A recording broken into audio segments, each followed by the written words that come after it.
Welcome back to the Huddle podcast. And MJ, we have another great guest. I feel like the podcast has got more handsome. I honestly believe it. This is now, hopefully, will be a friend of the podcast, 100%. Former offensive lineman. He is also an analyst as well. Yeah. And of course, he is a decorated military man. I am talking about the one, the only Alejandro Villanueva. Ale, ¿qué pasó? Aquí que volar, tranquilitos, aquí en Miami. He is full on South Florida Cubano. I love it. Yeah. It's so good. My Castilian accent is completely gone. Yeah. My menu now is all Cuban. I'm Cuban, basically. Oh, my gosh. I'm so jealous because, the first thing I do when I touch back home in Miami is immediately go get croquetas and pastelitos de guayaba.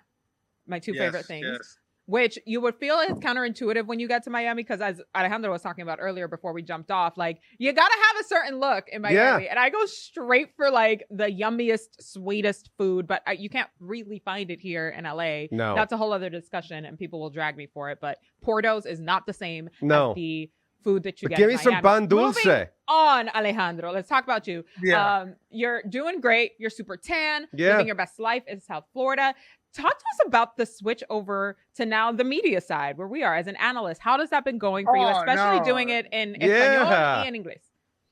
No. So I'm not in the media. I don't think that I'm in the media. The players always say that. Yeah, come on. No.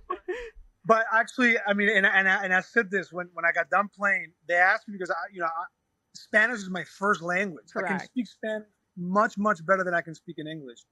And they asked me to do the playoff for Fox and the Super Bowl with a Cuban commentator and a Mexican commentator from LA. So the three people speaking three different dialects of Spanish, talking about American football was such an intriguing and such a thought-provoking idea that I said, you know what, why not? Why not give it a try? Because I know for a fact that nothing can almost get back at me if I speak it in Spanish. It's a very free way of speaking about a sport that I know very, very, very well. And so for me, it was a pleasure. It was very cool, very fun experience. But I don't think I'm not doing it right now. I'm not going to do it the regular season. No? I'm not going to keep up with it. No, I can't. It's a lot. I cannot. Yeah. If they offer me something like UFC, then I'd be like, yeah. I'll do UFC. Really? Okay. All right. So UFC you're really into. No, I like in Spanish. I feel like it's a lot more accepted to have an argument or to have a discussion and just be completely normal. It's just what everybody does, Yeah. And just like I heard you guys talking about telenovelas. I grew up watching telenovelas. 100%. The juiciest Mexican, Colombian, those evil characters, and it's very apparent, just like it is maybe in WWE in the United States, to have certain personalities when you're doing a podcast or talking about a game. And so for me, it was very, very fun. I like different characters. I like different players. I like to relate them to sort of characters in our daily life. When you have somebody who a quarterback who's controversial, who doesn't want to go along with everybody else. You can equate them to different characters. And so for me, doing it in Spanish is very, very fun. I really enjoy doing that, but I don't know if I could do it every single day as my job for regular season games.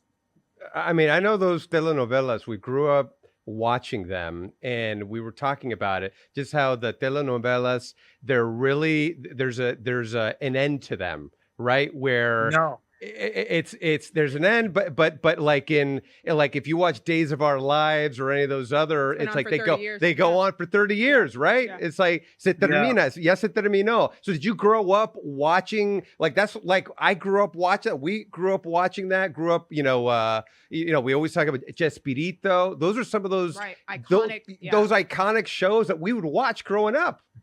Yeah, Betty la Fea was one of them. Yeah, Betty la Fea, yeah. Pasión de Gavilanes was one. Yeah. All of it. I think it was a Colombian maybe or Mexican. Gabriela could be el Corazón del Tesoro. I don't know. Yeah. There was a bunch of them. Yeah, Usurpadora. Yeah, there's a lot of them. We could be here all Yeah. day Huge fan. But to your point, like, I think there's a lot of times I remember having to do highlights in Spanish when I worked at the local level for Telemundo.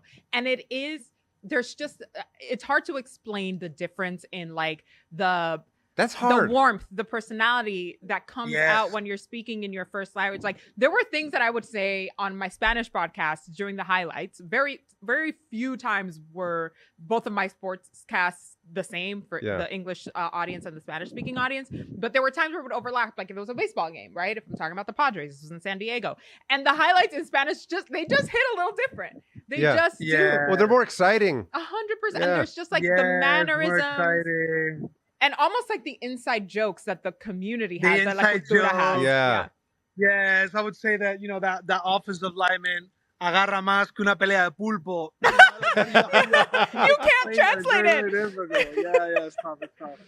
Yeah, see, like though some of the things like that so I'm Nicaraguan, right? So for me, we would say things differently. We would say bateria, instead of pila. Right. Or you don't say, we say garaje, instead of cochera. Oh. Right. So would that ever trip you up, Alejandro? Would you like? No, I love it. I love the diversity of Spanish and different languages. Yeah. I love that the capital of Latin America is here in the United States. It's crazy. The capital of the English speaking sphere of Anglos is not maybe in the United States. Maybe it's London, maybe it's somewhere else. Sure. Yeah. But the capital of all the Latin people, the Spanish speaking culture is here in the United States. And so I think you have to embrace that diversity of, right now there's a lot of Venezuelans that have come to Miami over the past years. Oh my gosh. Yes. 100%. Yeah. So Venezuelans are all over. Just, flooding everything with Miami with their food, a la arepas, incredible. Oh, arepas. Their language, their little things. And so what I particularly enjoy now the most is seeing the two Spanglish between the West Coast and the East Coast. Yeah, different. That is kind of very, very, but it's still Spanglish, which is crazy to me. I can't speak Spanglish. I'm trying to learn how to speak Spanglish, but I can either Spanish or English. Yeah. But out in LA, they're able to mix it super, super quick, and they do it here in Miami as well. But they feel you can start to notice how some people feel very, very unsure when they only speak in Spanish. Yeah. And obviously, only speak in English as well. But I'm still, I either speak Spanish here in Miami or I speak English. I cannot do both. But the comparison of the two Spanglishes is becoming very, very interesting. They can only speak Spanglish. They cannot speak English or Spanish. Yeah, Spanglish is its own language. It really is. Like I'll fight for that one. Yeah. Whoever disagrees, absolutely. like they just don't know. It is a completely different language. But Alejandro, we want to talk about Spain for a minute because actually the game of American football, the NFL, is growing pretty quickly over in España. So for you, you grew up there partially, your family's from there, like, can you see the NFL really growing in Spain? Because I've met a ton of NFL fans from all over Spain.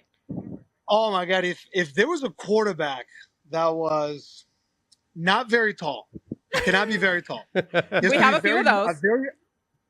Very normal looking, Spanish looking, Latin looking, any origin. And he played the quarterback position. And he was a very skillful, fast pace, like hurry up 2-minute offense. Yeah.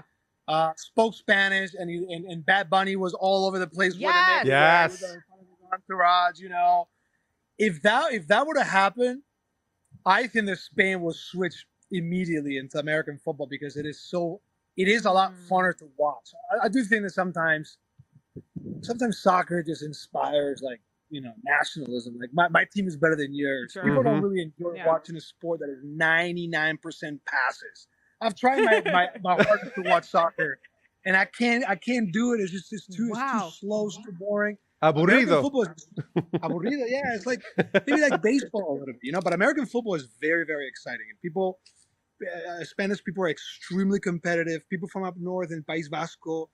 People have a lot of pride about being super, super, super competitive. Yep. And so without a doubt, I think that it would be a sport that will take off. But you have to find who can we the way to play the game without really big people. And it's funny for me to say that, as big as I am, but Spanish people are not very big. Yeah, y viene de Toledo, Galicia. You know, I've been to Toledo. you've been to cool. Toledo, Yeah. right? Very, Lucky. very cool there. You know, Ale, you know what I was curious about as we're talking and we're speaking a little Spanish, a little bit of English. Do you dream in English or in Spanish? I dream in Spanish. No, You don't dream.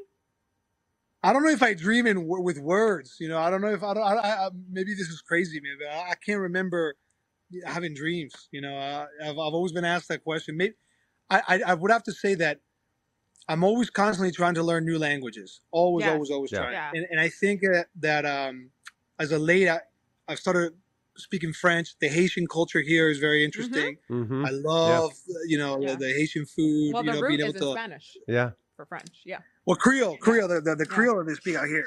Yeah. And so for me, I'm trying to speak French, and when you don't speak a language very well, you tend to use 3 or 4 words constantly all the time. Mm-hmm. So I use incredible all the time, incroyable. I use it all the time, constantly, and then and then it translates into my English, and I use the same words all the time. And when I'm dreaming and when I'm thinking, I just feel like I'm using the same 5 or 6 words that I'm repeating almost daily, because I'm trying to pick up a language from a skill set that is a lot lower than English, and so I have to almost adapt all my vocabulary to that skill level. You're already checking off things on my own bucket list, which was to learn French. So this is another reminder for me to get on it, and then we'll practice. If you're, let's keep with the dream theme, because I think this is a bit of a dream to see an NFL game overseas. Just going back to Spain for a minute, because one thing about the stadiums over there, and the soccer stadium specifically, whatever you think about the game itself, the fans and the passion in the stands are unmatched. Yeah, it's unmatched. Crazy. Yeah. Which stadium in Spain do you think is most likely to have an NFL match? I don't think it's in Madrid. I said Bilbao. That's what I said. No. It has to be Madrid, 1,000%. They're not going to let that happen. Not in Barca, huh? No, of course they will. Of course let it happen.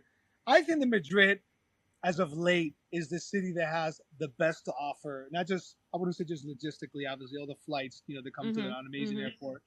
But I would just say the city itself I personally never liked going to Madrid when I was a kid. I felt that, we were speaking about accents earlier. I have my own accent from my own province down south. And then you go to Madrid and you lose your accent and you start speaking like, jamón madrileño, empiezas a hablar así tranquilamente, pero de todas las veces, hablan allí como los madrileños. So I always hated, all my buddies would go to Madrid and lose their accent. And I hated going to Madrid. But the last 5-6 years that I've been going there, it has changed tremendously. It is incredibly clean. It is super diverse, very welcoming. It has taken leaps and forwards, in terms of the amazing city that it has become. And I would, if I was, king of the castle and making that decision, I would have it at Santiago Bernabéu. I would have, I would have the Dolphins. I would have the Dolphins. Yes. The Dolphins and the 49ers. I would have the Dolphins and the 49ers. Ouch. Oh, those are our teams right here. Those are our teams. Yes. Here's why those are I teams don't that play, and then why would you not? How could Madrid not be but this I think it would be amazing. But Santiago Bernabéu is like a holy ground over there, especially for soccer. They do concerts out there. Sure, but I think sports-wise, they'd be like, no, this is the real football, not football. You know what I mean? Yeah, like that's where I think that there would be a little bit more resistance. But I would love to see it. People from Madrid want to party. If you tell them we're going to do very fair, there's a party with it, they're going to be like, okay, very fair. I think I want to go to Madrid. You've never been to Madrid? No. Highly recommend. 10 out of 10. 10 out of 10 recommend it. So good. Yes. Hey, Ale, this has been a great conversation. I feel like we could talk to you for a long time. So I appreciate. Please come back. Yes, please come back. Eres muy generoso con tu tiempo. So really appreciate it. We're still going to call you a TV analyst. Even though you're not going to do it, I'm sorry. But we're going to call you a TV analyst. You did it. You called the Super Bowl. You crushed it. You were doing it in different accents, different, Hey. Oh, I crushed all the accents. Yeah, baby. Yeah. Thank you so much, Alejandro. Always great. Gracias, to meet Ale. you.